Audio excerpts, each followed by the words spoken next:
Good morning, ladies and gentlemen. Day 5. Sorry again for the late upload of yesterday's Auog. I was having some internet issues. But I'm back. We're good. Going today. So, I was asked quite a few questions. One rather serious one. Couple not quite as serious, but they'll kill some time, so we'll get into answering those. But let's see, what do I have anything I want to talk about today?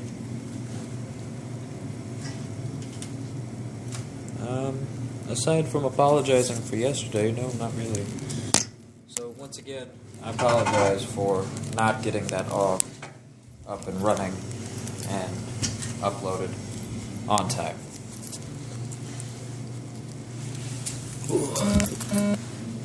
But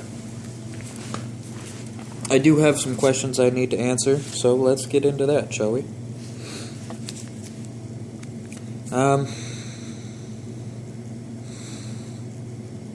Let's see, 1, 2, 3, 4. Yawned. 5.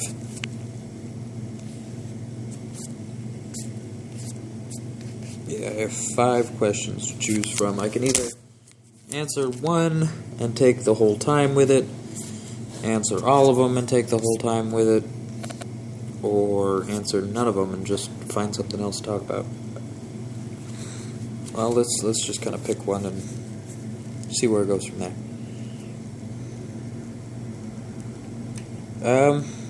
Let's go with the question that I'm not quite sure what the question behind it was. LARPing or D&D? So, for those that don't know, LARPing and D&D are both fantasy role-playing games. One of them is live action, one of them is tabletop pen and paper imagination game. LARPing stands for live action roleplay, and D&D is Dungeons and Dragons. Now, I'm going to assume the question is, which do you prefer?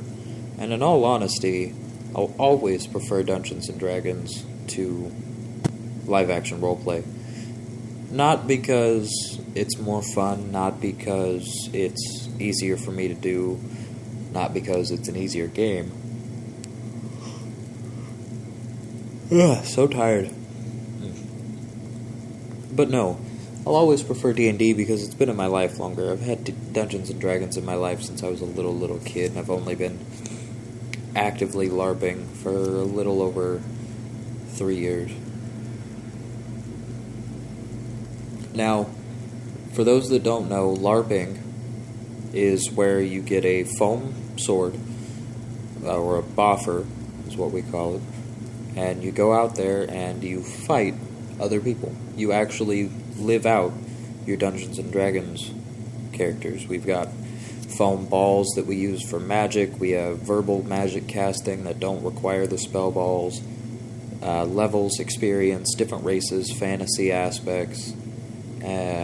All based in medieval time. No firearms.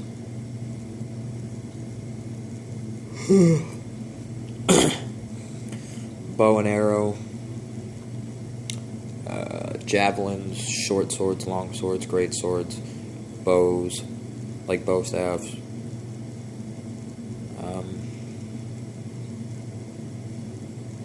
Me and a friend of mine were working on trying to make a trident. Armor, the whole nine. I mean, anything you can imagine, anything you can build if you can imagine it and build it.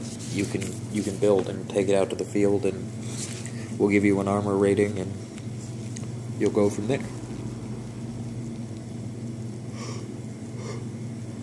Versus D&D, literally anything you can imagine, you can do just about. With D&D, Dungeons and Dragons, it's an imagination-based game. What you imagine and what the dice say happens. The dice is basically your fate, your chance, mixed with your statistics, which give you a bonus, a boost of sorts against the odds. Like in real life. I mean, in real life, you have a 50-50 chance of hitting when you swing a sword, but if you've trained in using the sword, the odds go up. If your opponent has not trained in the art of defending, your odds go up again. Whereas if they have trained in defense, your odds go back down. I'm so sorry that I am yawning so much, guys. Oh, I am overly tired, unnecessarily. But yeah, D&D. I've always had an emotional attachment to the game, just because it's been in my life since I was a little kid. Let's see, what are some other questions that it was asked? What is your all-time favorite video game and why? Now remember, all of these questions were asked anonymously. I mean, I can obviously see who asked them, but all of the questions were asked with the tag of anonymous. So, all-time favorite video game and why? Oh, that's hard. That's hard. That's 15 years of gaming. And not just gaming, but hardcore going at it, finding any and all games I can. And going from there, playing as many games as I can find. Now, my favorite,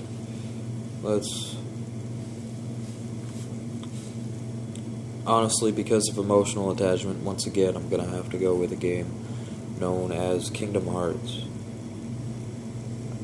Can I pick one out of all of them? No. But I will go with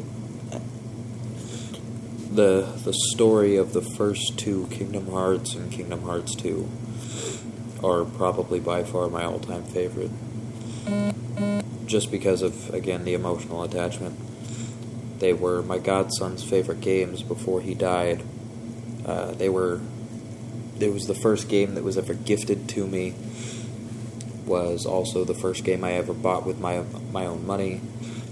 And I had kind of an emotional attachment to the storyline of the game as well. The main character, Sora, in the beginning of the game, loses two of his best friends and goes on this journey around the universe, from planet to planet, to try to find them, and that's his only real goal at first, is to find his friends and be reunited with his best friends. And of course, throughout the game, your goal changes to something much more universal, saving the universe, saving the planet, good versus evil, blah blah blah. But his main goal stayed, I need to find my friends, throughout the entire thing. And when the game came out back in 2000, 2002, somewhere in that era, I was at a time where I had just recently lost two of my best friends. One female, one male, just like in the game. We had a relationship between the three of us, just like the characters in the game. Sora, Kairi, Riku, me, Jasmine, Andrew. I mean, me and Jasmine were together, and then Andrew was just my brother, our best friend, just hanging out all the time. Yeah, we were kids, but no, it must have been later than 2000. This would have been like 2000. It must have been 2002 or 2003. Anyway, best of friends, period. Just always, constantly together. Constantly. And then, all of a sudden, out of nowhere, Andrew disappeared, and then Jasmine's mom decided that they needed to move, so they moved, and I was left alone. So, everywhere that I moved, because, again, I moved a lot,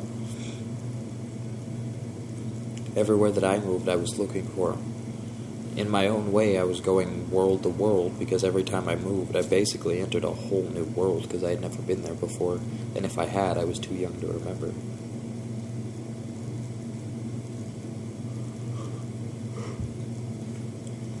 And I would just look and look and look and look. And to this day, my adventure is still not over. I'm still trying to find Andrew.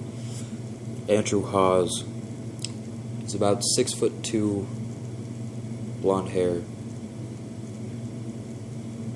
So, guys, if you ever find a kid named Andrew Hawes that the name Brooklyn Overton rings a bell, please get him in contact with me.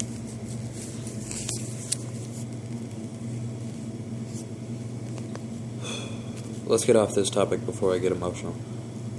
Okay,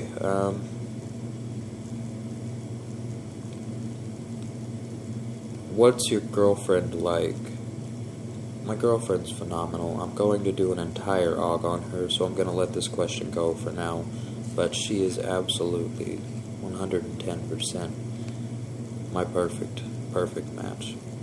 As different as we are, as much as we disagree on things, I think that's what makes her my perfect match, is because we balance each other out. And like I said, I'll do an entire Auog on her. I'll probably write a bunch of stuff down and just kind of read it to you guys, and then talk about it, and read it and talk about it. And we'll go from there. Let's see, two more. I might have some time to just do some random talking. Do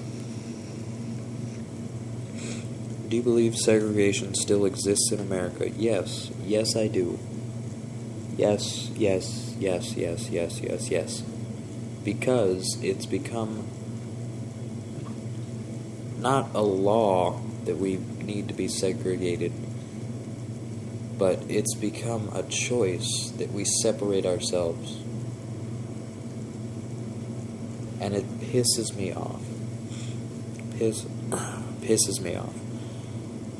The blacks hang with the blacks, Mexicans with the Mexicans, whites with whites, Asians with Asians. Now see, that in and of itself is proof that segregation can be destroyed.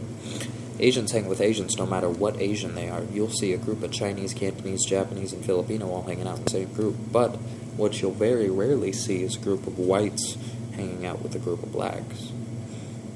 Now, don't take that as we're still completely segregated, because, I mean, most of my good friends are of minority races, quote-unquote. Going through high school, I was the kid that was... Okay, so when I was in high school, I want to just kind of clear this up. My high school was very cliquey. It's something that's kind of died out. Everybody kind of talks to anybody. You'll see a bunch of jocks hanging out with a bunch of nerds, hanging out with a bunch of fucking punks, whatever. The last time I was at a high school campus, it didn't seem as cliquey as it was when I was there. I'm sure it still is, but it didn't seem like it. But when I was in high school, there was none of this questioning about whether it was cliquey or not. It was cliquey. You had the football players, the basketball players, the soccer players, the baseball players. Even jocks didn't talk to jocks because they were playing a different sport. Blacks hung out with blacks. Blacks who wore red hung out with blacks who wore red. Blacks who wore blue hang out with blacks who wore blue. Mexicans that wore blue hang out with Mexicans that wore blue. Mexicans that wore red hang out with Mexicans that wore red. White kids didn't talk to white kids. If one group of white kids was punk and the other was nerdy, certain nerdy groups wouldn't hang out with certain geeky groups because it was two different things. You had anime nerds, Pokemon nerds, fucking video game nerds, trading card game nerds. And within those smaller groups, yeah, occasionally you would get separation of color, but segregation is more than just a skin color thing. Segregation is, we don't want you around because you have a different thought process, a different mentality, a different mindset. And because, well, just in general, you're different. But me and my brother, going through high school, even though everything was so cliquey, we could easily, and did often, frequent every single clique. Throughout the day, we would go up and we would talk to one group, and then go talk to a completely different group, and then go talk to a completely different group. and no one noticed because, I mean, we were